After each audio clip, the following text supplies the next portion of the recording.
Everyone can please move up and fill up all the gaps.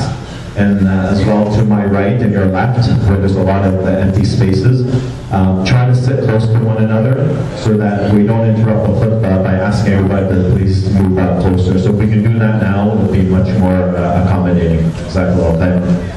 Also, just a reminder, you can still register your children as well as adults for our Quran Fitness program that is led by our Sheikh Ayman. For further details, including costs, you can visit our newsletter or you can contact the office to register. Lastly, I'd like to introduce our guest speaker for today. Sheikh Muhammad Asta is the founder of the I3 Institute, which was established with the purpose of building community leaders and inspiring Islamic preachers within the future Muslim generation. This institute provides classical Islamic education through a unique, modern, interactive college-level teaching approach. Sheikh Asta himself has been teaching Islamic knowledge for over a decade now. He's an inspiring Islamic speaker and khatib in the Greater Toronto area. He is currently completing his Master's in Islamic Sharia and holds a Bachelor's in Arabic and Islamic Studies. He also has the fortune of learning from 11 prominent scholars. We are honored to have him speak to us today, and inshallah we can learn from his teachings. Thank you very much for your time. Jazakallahu khairan. Wassalamu alaikum.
السلام عليكم ورحمة الله وبركاته. الله أكبر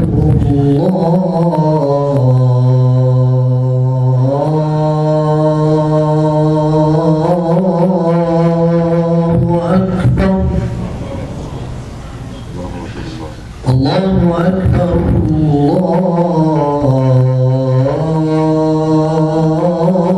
الله أكبر. أشهد أن لا إله إلا الله.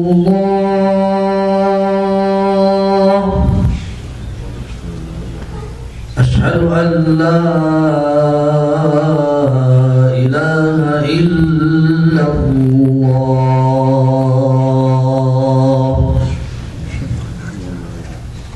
أشهد أن محمدًا رسول الله.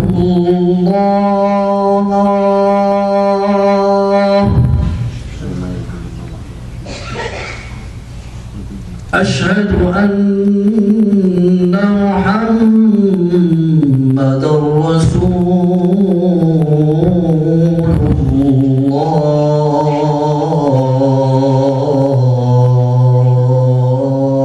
الله. حي على الصلاة.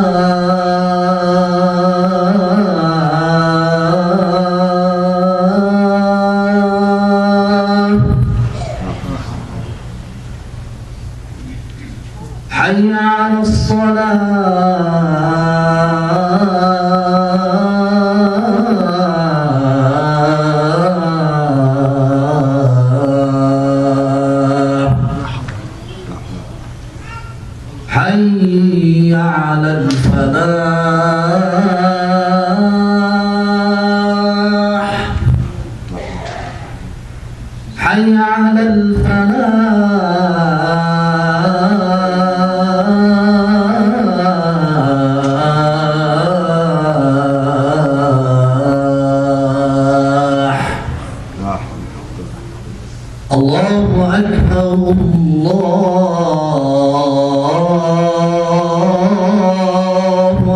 أكبر لا إله إلا الله.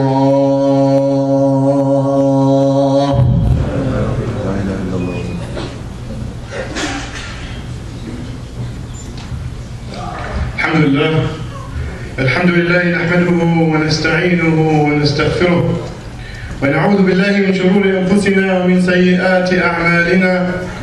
من يهدي الله فلا مضل له ومن يضلل فلا هادي له.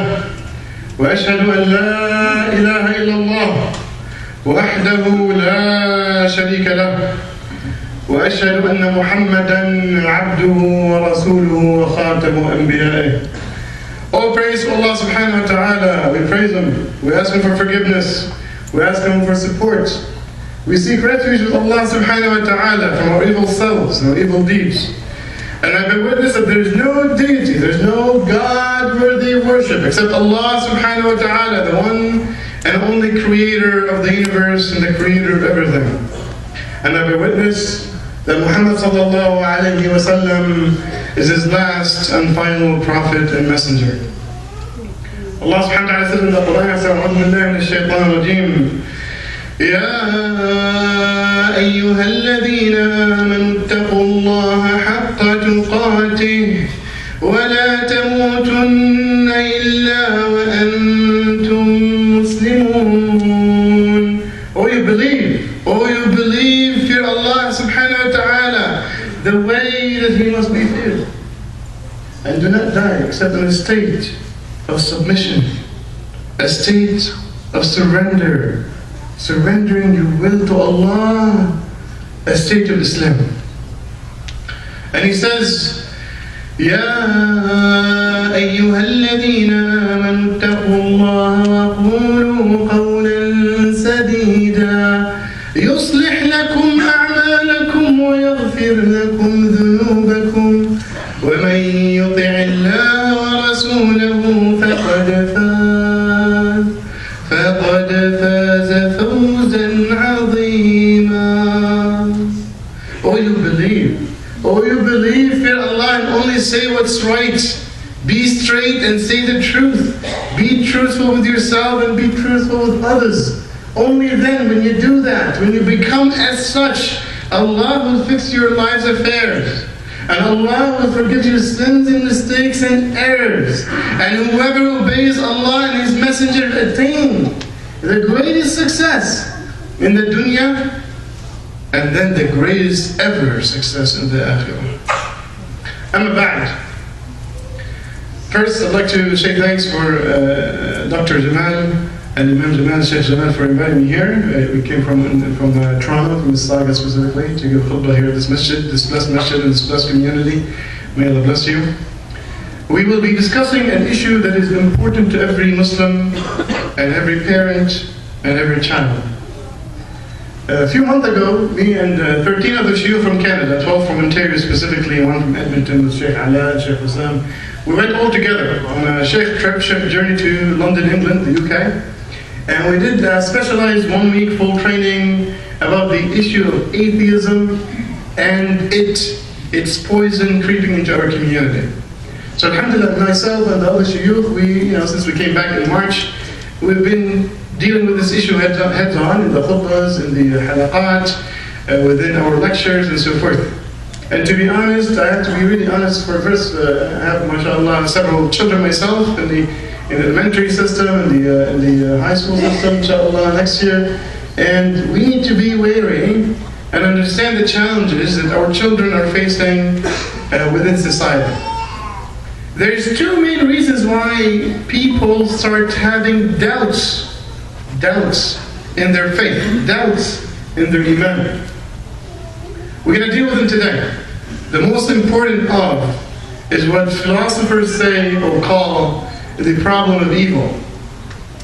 Many people, all of us, there's no exception, we go through some tough times. Or at least we see people that go through tough times. We experience pain, we experience suffering on a first-hand basis.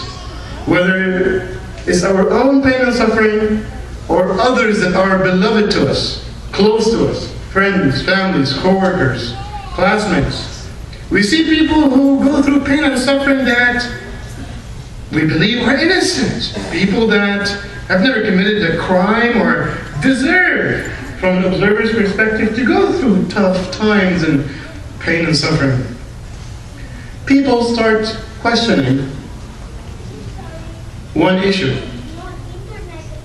They say that Allah subhanahu wa ta'ala, the magnificent, the creator of everything, the all-powerful, the one who is in control of everything, the one who we were taught and believe that is the most merciful, the most loving, the most kind.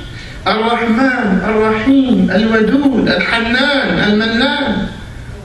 We know this for a fact. Philosophers and atheists and those who walk their walk come and start questioning if Allah is so merciful and so able and all-powerful, why does He leave people in suffering? Why does He leave young people in pain? And for sure, for some of us who do not know the answer for this simple question that Allah subhanahu wa ta'ala Himself answered in the surah of the Quran that we're supposed to read every single Friday. Because it's so basic, but so important of a question to be answered. Allah subhanahu wa ta'ala didn't leave it to be, for the answer to be in a hadith. He actually revealed Quran to answer this very important, crucial, but very basic question that's linked directly to asl al-aqidah, which is mafhum al-qada wal-qadar. What these people forget is what Allah subhanahu wa ta'ala showed you in Surah Al-Kahf. When Musa alayhi salam and Al-Khadr, when they're going through their journey of different experiences, and for sure the deal was that Musa alayhi salam should not be questioning the actions of Al-Khadr. Al-Khadr is one way of pronouncing the name of this person. And then comes what? فَانْطَلَقَا حَتَّى إِذَا لَقِيَا غُلَامًا فَقَتَلَهُ. They continued in their journey until basically they met a young child. And then Al-Khadr immediately goes and kills the child, innocent young child. Now for sure Musa alayhi salam, when he saw this egregious act of murder, couldn't be silent again for like a second and a third time. He told, أَقَتَلْتَ نَفْسًا زَكِيًّا بِغَيْرِ نَفْسٍ. Have you just committed an egregious crime of killing a young innocent life? لَقَدْ جِئْتَ شَيْئًا نُكْرًا. You've indeed have done something that's very egregious, something that's very nasty, munkar, evil. You just committed an evil crime. Now for sure Musa alayhi salam didn't know exactly why did this happen. And we all know that Al-Khadr was not just basically a regular person. And the ulama and the fuqaha differ in the essence of Al-Khadr. But at least we know basically there is wahi that comes to Al-Khadr from Allah subhanahu wa ta'ala. Whether he was a nabi, whether he was an angel, I don't want to get into this. But we know for a fact there's ijma' that he receives wahi from Allah subhanahu wa ta'ala. It was Allah's decision to basically let this innocent child die. Why is that? Because when we focus on Allah subhanahu wa ta'ala being Ar-Rahman, Ar-Rahim, Al-Hannan, Al-Mannan, we also need to remember the other Asma' al-Husna. We need to remember that Allah subhanahu wa ta'ala is Al-Khabir, Al-Basir, Al-Hakim, Al-Alim. That Allah knows the past, the present, and the future. So He knows every single action and what it leads to of harm and benefit. See, what these philosophers and those atheists forget is that they themselves choose to go through pain and suffering that is self-inflicted. When you go to school or you go to college and university, you're choosing to basically go for 4 to 5, 6, 7, 8 years of pain.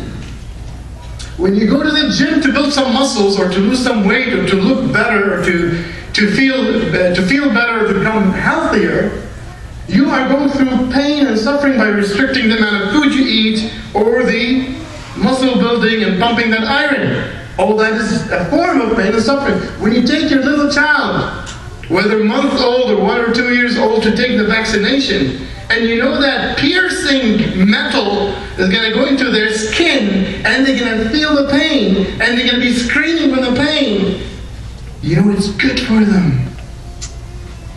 You know it's good for them. So the essence of the issue here, the essence of the problem, is that us understanding that not every single pain and suffering is actually evil in essence. And Allah subhanahu wa ta'ala just wanted to teach us that concept in Surah Al-Kahf, to tell us that, look, even though this young child died, God, the Almighty, the All-Knowledgeable, the All-Wise, knows that the death of the child is better for the child and better for the parents that wept and were sad and felt the pain of losing a child. And if the parents themselves knew the future of this child, they would elect what Allah subhanahu wa ta'ala has chosen for them as their own destiny and their own qadr. Because that same child that they wept for was going to grow to become an evil person. A person that was going to basically take him through lots of pain and suffering, way more than the pain of suffering of losing a child. And Allah, the most merciful, wanted to give him a better child that's going to be bar bi ahli. He's going to be a good child that takes care of his parents. And the formula overall, if we knew the future, only if we knew the future, we would be happy with the present qada of Allah subhanahu wa ta'ala. This is the essence of this question that basically makes people leave Islam. The amount of people that basically lose faith but don't show it is enormous. I don't want to talk about personal experiences, and I've been teaching Islam for the last 15 years in the masajid, and I can tell you, I've seen lots of different cases with people as a very young age starting doubting Islam, but because it's a taboo within our own families and communities to leave the deen, they would basically elect to just keep it inside and just not really practice and not really care. And that's not good. That's not very healthy. That's very traumatic, actually, in my mind, to let these people suffer in silence. We need to take care of ourselves. وَتَوَاصَوْا بِالْحَقِّ وَتَوَاصَوْا بِالصَّبْرِ. Meaning, basically, we need to remind each other. We need to support each other. We need to help each other. Most likely, these youngsters, and even basically adults, to be honest, it's not just for the youngsters, because I've seen many cases of adults, maybe sometimes losing their spouses or losing their jobs, and they also take the same path of questioning, why did God put me in such a situation? Astaghfirullah, may Allah subhanahu wa ta'ala forgive us, and may Allah subhanahu wa ta'ala give us the yaqeen and the iman that basically always keeps our hearts in a state of calmness and a state of satisfaction and a state of happiness with the qada of Allah subhanahu wa ta'ala. But this is a crucial issue, brothers and sisters. This is a very crucial issue. So when you remember, brothers and sisters, please move inshallah forward so we can have more brothers and sisters come into the Jum'ah. There's more space at the front. Please take it upon yourself to actually move a step forward.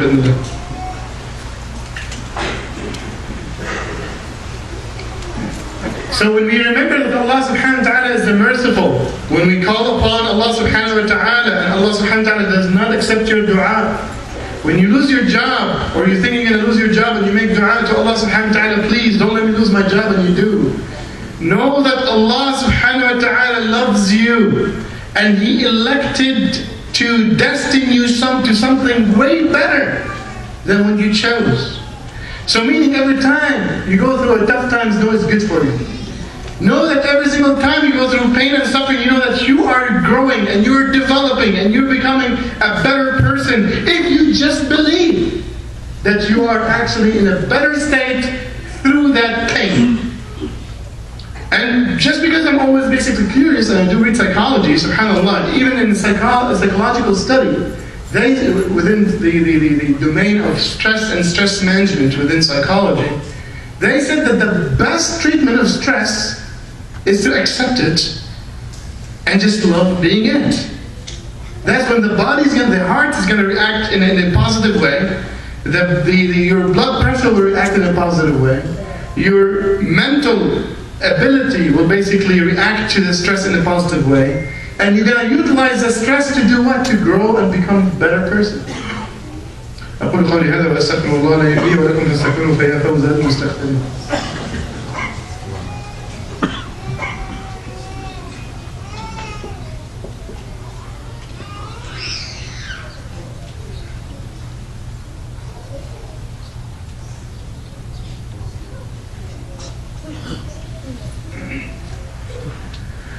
الحمد لله والصلاة والسلام على رسول الله سيدنا محمد وعلى آله وصحبه ومن والاه. The second question, so the first question was the question about evil. We just basically resolved it. Allah subhanahu wa ta'ala resolved it for us. And by the way, maybe I forgot to basically mention that it is stated in the six pillars of Iman.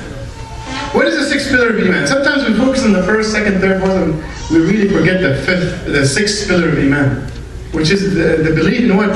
بِالْقَدَرِ خَيْرِهِ وَشَرِّهِ. What does that mean, بِالْقَدَرِ خَيْرِهِ وَشَرِّهِ? Well, most people actually don't understand what that means, to be honest. Al-khayr, in this context, is actually happiness and utility and desire. Yeah? And the shar is pain, suffering, and sadness, basically, all that type of stuff. Allah subhanahu wa ta'ala wants you to believe as part of your core aqidah that anything that happens to you, something that you like, or something that basically you feel pain because of, it's from Allah. And Allah subhanahu wa ta'ala is the all-wise. He is the all-wise. So, let's remember inshallah that. The second question, brothers and sisters, or the second biggest reason why people start doubting their faith and go through a faith crisis, as I call it, is looking at Islam in a very negative way. How many of you guys have basically, either throughout your lives, used to think like this, or know people who just look at Islam as a bunch of restrictions? You can't do this, you can't drink alcohol, you can't go to clubs, you can't have a girlfriend, you can't have a book, you can't take riba, you can't, it's all a bunch of cans.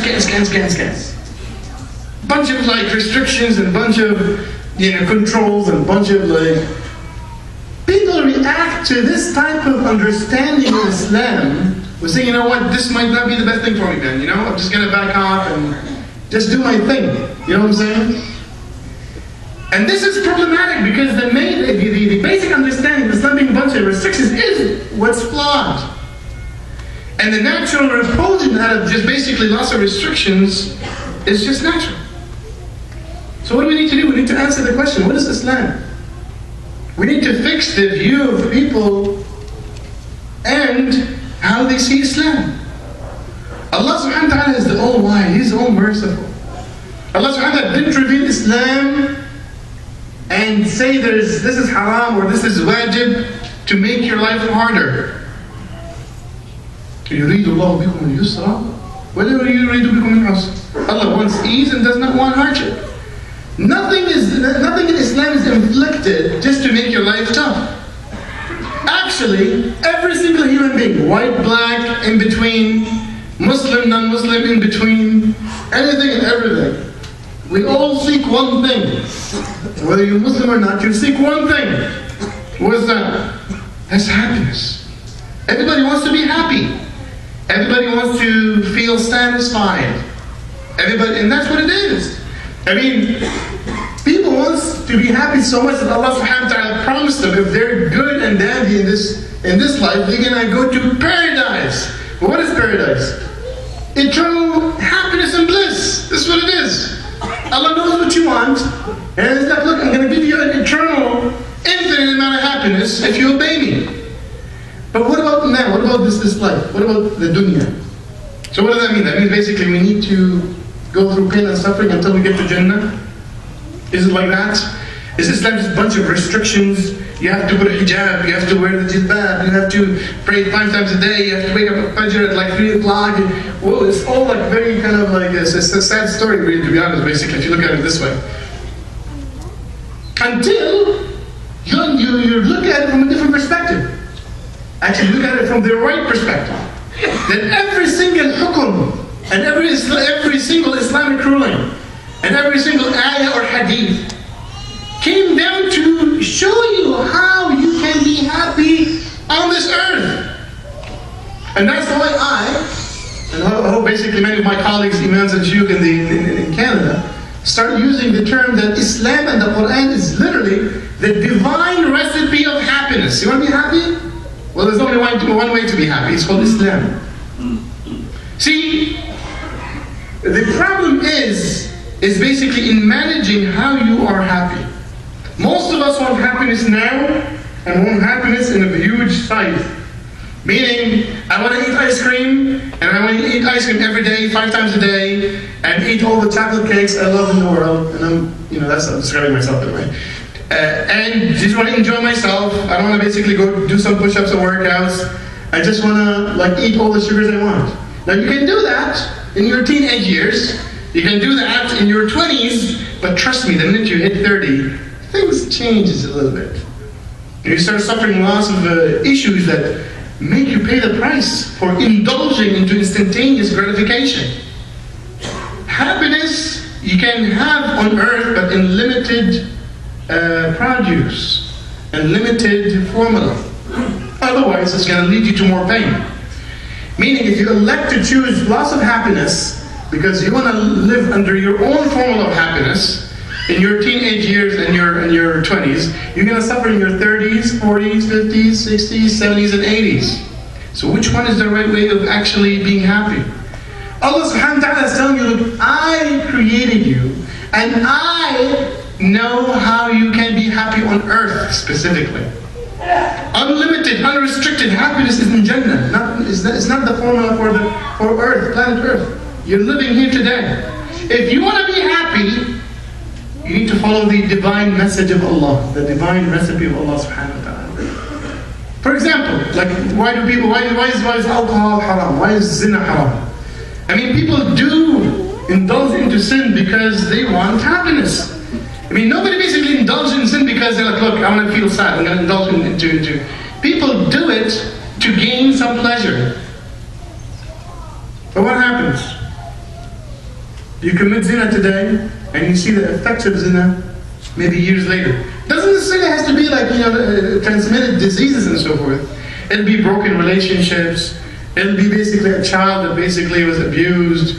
It'll be like a relationship that basically leads to, many psychological and sometimes jail and problems. Zina is not the right way of reaching happiness. Alcohol is not the way to reach happiness. Drugs is not the way to reach happiness. God knows how you can be happy on this earth, in this life. And He just wants you to be happy. And that's why He's telling you, do this and don't do that. Why? Because in doing the fard, there is good for you. And in leaving the haram, you're abstaining or you're protecting yourself from a harmful situation. Who knows the harm and the benefit? Allah. Who created the human being? Allah. Who created the actions of the human being? Allah. Who created the utilities that the human being can consume? Allah. Who knows what each action basically would lead to? Allah. So why don't we just basically ask Allah subhanahu wa ta'ala? And that's why Allah subhanahu wa ta'ala summarizes this, and this will be inshallah the conclusion. وَمَنْ أَعْرَضَ عَنْ ذِكْرِي فَإِنَّ لَهُ مَعِيشَةً ضَنْكًا. Whoever turns away from my reminder, from my recipe, and tries to search for a different recipe of being happy, the result will always be a life full of dhanak. Al-dhanak min al-aish, the scholars have said, it's a word that encompasses every type of sadness, every type of misery, every type of anxiety. It's like one word for basically a life full of pain and suffering. You want happiness? There's only one way for you on planet Earth in this life. It's called the divine recipe of Allah. It's called the Quran and the Sunnah. If you try to find happiness in other ways, you're not going to reach it. You're just going to basically drag yourself into pain and suffering. And I'll leave you with those, inshallah, 2 answers to the 2 most important issues that causes people doubt at least, and causes a few others to actually leave Islam and to go through a crisis in their lives. May Allah subhanahu wa ta'ala protect us. May Allah subhanahu wa ta'ala fill our hearts with iman. May Allah subhanahu wa ta'ala make us under Islam as it is. May Allah subhanahu wa ta'ala make us from those who are role models for others in society. May Allah make us a guidance for the non-Muslimin in our society. May Allah make this community a role model for all other communities. آمين آمين آمين وصلى الله على رسول الكريم وآخر دعوانا الحمد لله رب العالمين وأقم الصلاة.